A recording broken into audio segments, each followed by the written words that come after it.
নমস্কার বন্ধুরা, মমতা রান্নাঘরে আবারও নতুন একটি রেসিপিতে সবাইকে স্বাগতম। আজকে বানাবো শীতকালে দুপুরে কিংবা রাতে খাওয়ার জন্য একদম নিরামিষভাবে শিম আলু ও বড়ির ঝোল। বন্ধুরা, এই গরম গরম ধোঁয়া ওঠা ভাতে এরকম গরম গরম ঝোল থাকলে কিন্তু আর কিছুই লাগবে না। গরম ভাতের সাথে মেখে খেতে বেশ দারুণ লাগে। বন্ধুরা, আমি এখানে কিছুটা শিম নিয়ে নিয়েছি। শিমগুলো দেখুন একদমই কিন্তু টাটকা শিম। এবার আমি একটা ছুরি দিয়ে শিমগুলোকে কেটে নেব। বন্ধুরা, এখানে শিমের দু সাইডে যে সরু সুতার মতো অংশ থাকে এগুলোকে একটু বাদ দিয়ে দিচ্ছি।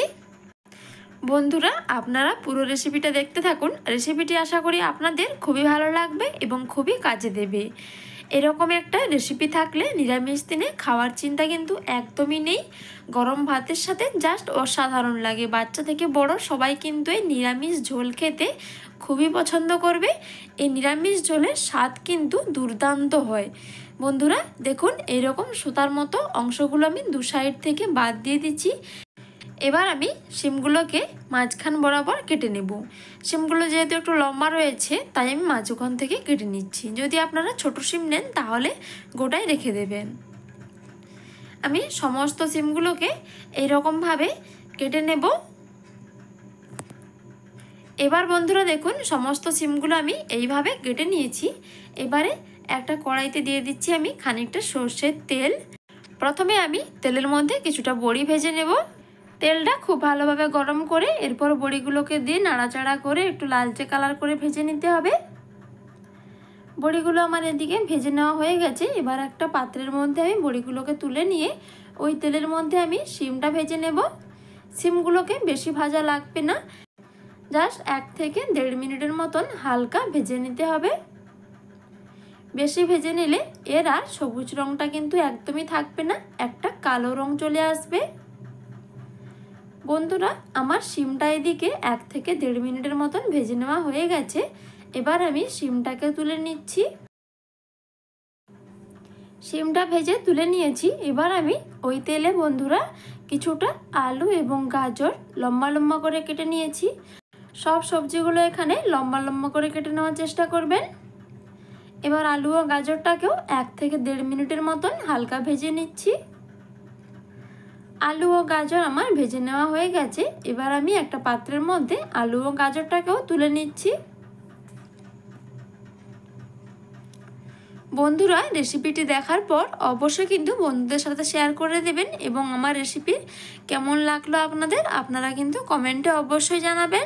এবার আরও কিছুটা সরষের তেল অ্যাড করে আমি এখানে শুকনো লঙ্কা 5 ফোড়ন দিয়ে দিলাম।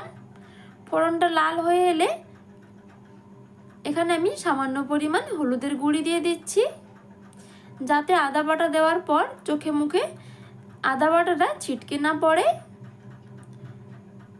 এখানে আমি 1 চামচ পরিমাণ আদা বাটা দিয়ে খুব ভালো করে আদাটাকে ভেজে নিতে হবে। বন্ধুরা, আদাটা যখন খুব ভালোভাবে ভেজে নেওয়া হয়ে যাবে তখন আমি এর মধ্যে অ্যাড করে দিচ্ছি টমেটো পেস্ট। এখানে আমি ছোট সাইজের 2টো টমেটো পেস্ট করে নিয়েছি। এই রেসিপিটা বেশ খেতে ঝাল ঝাল লাগবে এবং টক টক লাগলে খেতে বেশ ভালোই লাগবে, তাই আমি এখানে 2টো টমেটো পেস্ট করে দিয়েছি। আপনারা যদি টকটা না পছন্দ করেন তাহলে কিন্তু একটা টমেটোও দিতে পারেন। এবার টমেটো পেস্ট দিয়ে খুব ভালোভাবে একটু কষিয়ে নিচ্ছি যতক্ষণ না মশলা থেকে খুব ভালোভাবে তেল ছেড়ে আসে। মশলা থেকে আমার এখানে তেল ছেড়ে দিয়েছে মশলাটা, তার মানে খুব ভালোভাবে কষানো হয়ে গেছে। এবার আমি আগে থেকে ভেজে রাখা গাজর, আলু এবং শিম দিয়ে দিচ্ছি।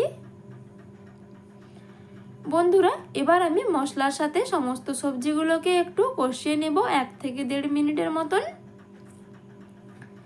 সমস্ত সবজিগুলোকে এইভাবে মশলার সাথে কষিয়ে রান্না করলে রান্নার স্বাদটা কিন্তু অনেকটাই ভালো হয়।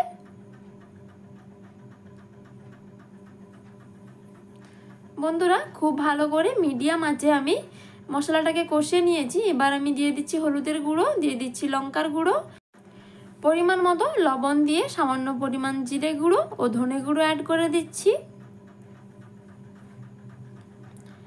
এবার সব গুঁড়ো মশলাগুলো সবজির সাথে খুব ভালোভাবে আমি কষিয়ে নেব মিডিয়াম আঁচে।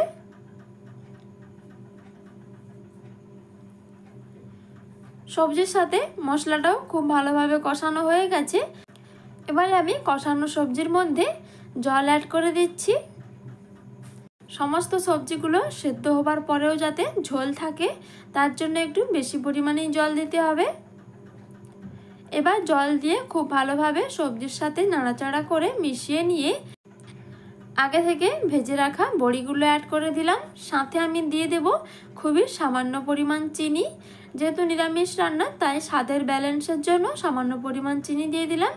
আর দিয়ে দিচ্ছি কিছুটা পরিমাণ মটরশুঁটি। বন্ধুরা, আপনারা চাইলে মটরশুঁটিটা নাও দিতে পারেন, তাতেও কোনো অসুবিধে নেই। এবার আমি ঢাকনা দিয়ে 5 থেকে 6 মিনিটের জন্য রেখে দিয়েছিলাম। ঢাকনাটা খুলে নিয়েছি। এবার দেখে নেব সমস্ত সবজিগুলো সেদ্ধ হয়েছে কিনা। বন্ধুরা, এখন কিন্তু আলু এবং গাজর সমস্ত সবজি কিন্তু খুব সুন্দরভাবে সেদ্ধ হয়ে গেছে। এখন কিন্তু রান্নাটা আমার একদম শেষের দিকে।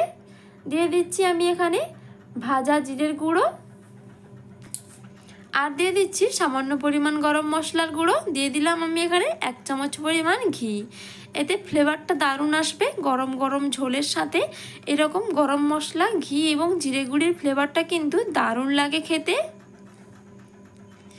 বন্ধুরা, রেসিপিটি আপনারা বাড়িতে অবশ্যই একবার বানিয়ে দেখুন। শীতকালে একদম গরম গরম ধোঁয়া ওঠা ভাতের সাথে এরকম গরম গরম শিম আলু বড়ির ঝোল খেতে কিন্তু অসাধারণ লাগে। নিরামিষ দিনে আপনারা এরকম একটা রেসিপি না বানিয়ে খেলে এর স্বাদ বুঝতেই পারবেন না। তাহলে বন্ধুরা, আজকের মতো রেসিপিটি এই পর্যন্তই। আবারও ফিরে আসবো নতুন কোনো রেসিপি নিয়ে। ভালো লাগলে অবশ্যই বন্ধুদের সাথে শেয়ার করে দেবেন এবং আমার চ্যানেলটি সাবস্ক্রাইব করে আমার পাশে থাকবেন। সবাই ভালো থাকুন, সুস্থ থাকুন। সবাইকে অসংখ্য অসংখ্য ধন্যবাদ।